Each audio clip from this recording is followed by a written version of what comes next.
Seja bem-vindo e bem-vinda, meu irmão e minha irmã em Cristo Jesus, ao nosso canal Viver Evangelizando.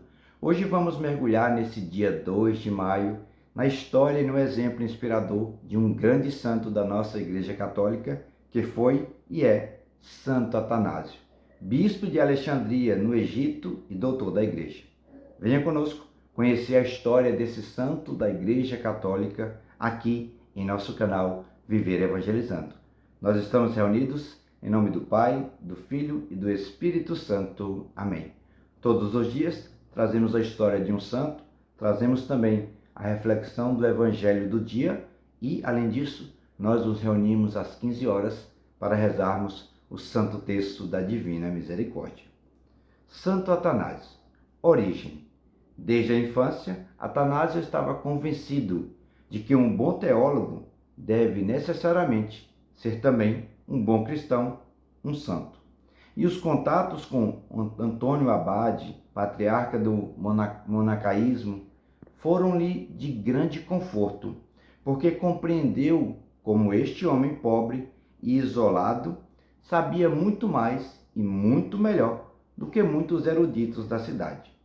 Além de tudo, e verdadeiro conhecimento das Escrituras, com uma vida justa e uma alma pura e virtude, segundo Cristo, são necessárias para que, caminhando na virtude, o intelecto possa alcançar e entender o que deseja, tanto quanto a natureza humana pode entender de Deus o Verbo.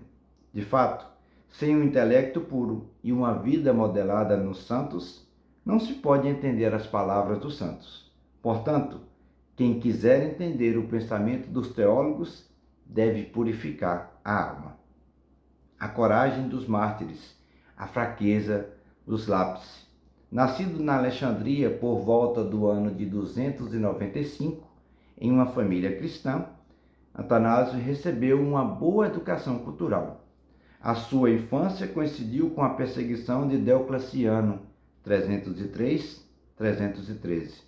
E Atanásio pôde, assim, a partir de toda essa estrutura, desse reinado de Diocleciano, ele pôde admirar, por um lado, a coragem dos mártires e, por outro, a falta de coragem, ditada pela debilidade humana dos lápides, os recaídos, prontos para sacrificar aos deuses diante do perigo e depois pedir para ser readmitido na comunhão com a igreja quando a perseguição acabou. A Trindade, Deus uno e trino. Atanásio viveu tempos difíceis. Por um lado, a igreja acabava de sair de um duro período de perseguições e ainda não encontrava uma correta relação com a autoridade imperial, visto que estava com muita influência, as nomeações, as convocações dos concílios e sínodos e as formulações doutrinárias. Por outro lado, surgiram também muitas incompreensões doutrinais que começavam e que ameaçavam a compreensão de toda a experiência cristã, especialmente com o arianismo de Ário, sacerdote da igreja de Alexandria. De fato, na cultura grega, acreditar no único Deus não era um problema. No entanto, tratava-se de ajudar os novos cristãos a compreender que Deus era uno e trino. A difusão de tal doutrina, então, teria significado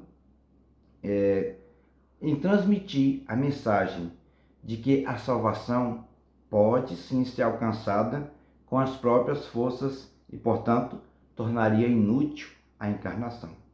O Concílio de Nicéia, em 325, como diácono, ele participou do Concílio de Nicéia como assistente do bispo Alexandre. Aqui foi abordada a questão de Ário e os bispos presentes proclamaram solenemente que o Filho é da mesma substância que o Pai. Em 328, o bispo Alexandre morreu e Atanásio tornou-se seu sucessor. Como bispo, ele decidiu visitar os monges de São Pacômio, na Tebaida. Assim, Atanásio, de fato, sabia que o monacaísmo poderia oferecer uma grande contribuição para o povo.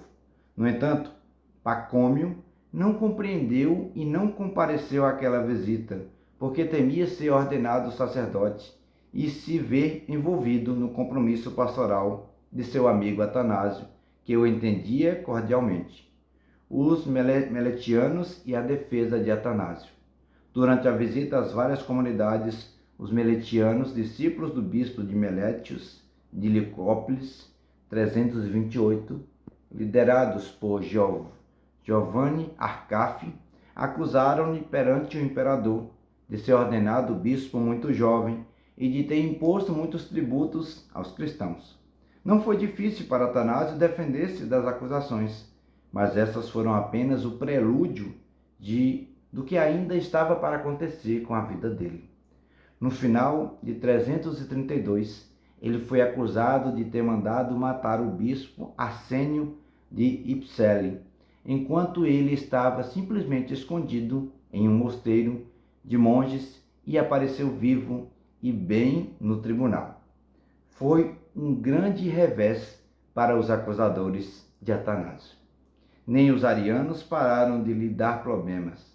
Os melecianos submeteram-se a um documento com a fórmula da fé para ser assinado. Aparentemente, poderiam parecer ortodoxos, mas faltava a expressão da mesma substância.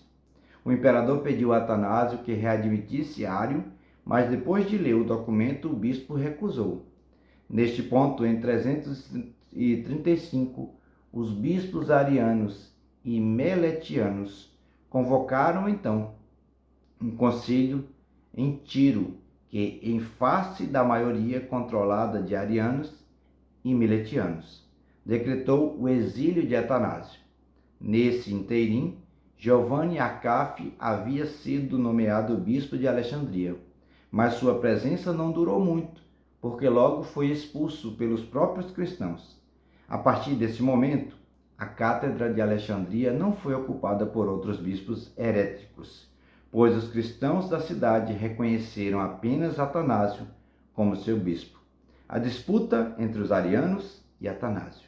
Após a morte de Constantino em 337, Atanásio, com o consentimento dos imperadores do Ocidente e do Oriente, retornou a Alexandria, mas, mais uma vez, os arianos se opuseram e convocaram outro concílio para discutir a posição de Atanásio.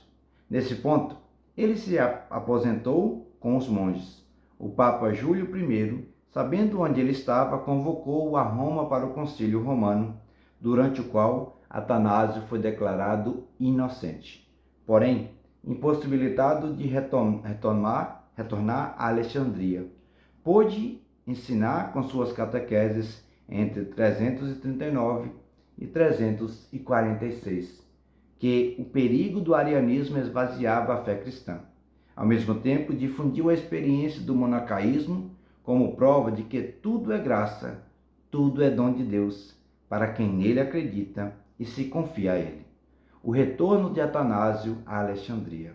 Somente em 346, após o concílio de 343, na atual Sofia, o bispo de Alexandria foi declarado deposto e Atanásio convidado a retornar, o que acontecera,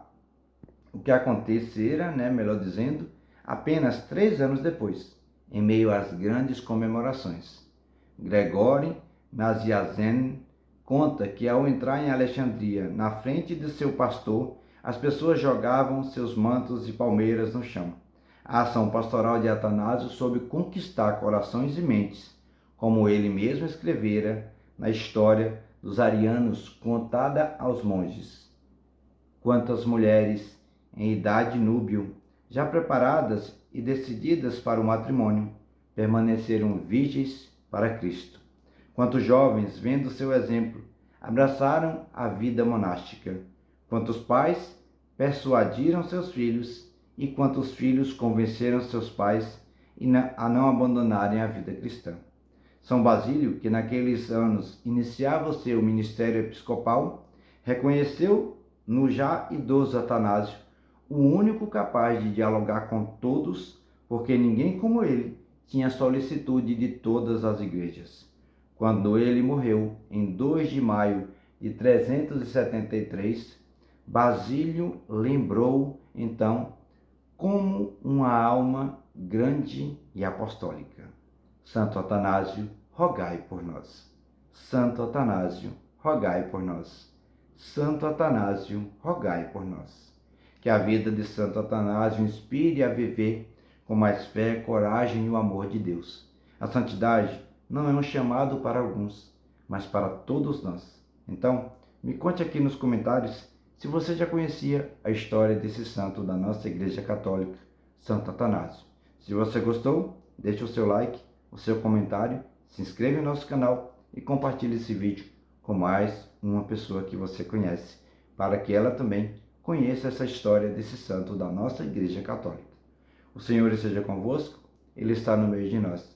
Pela intercessão de Santo Atanásio, desça sobre você, sobre toda a sua vida de fé, a bênção do Deus misericordioso no amor. Deus que é Pai, Filho e Espírito Santo. Amém. Fique com Deus.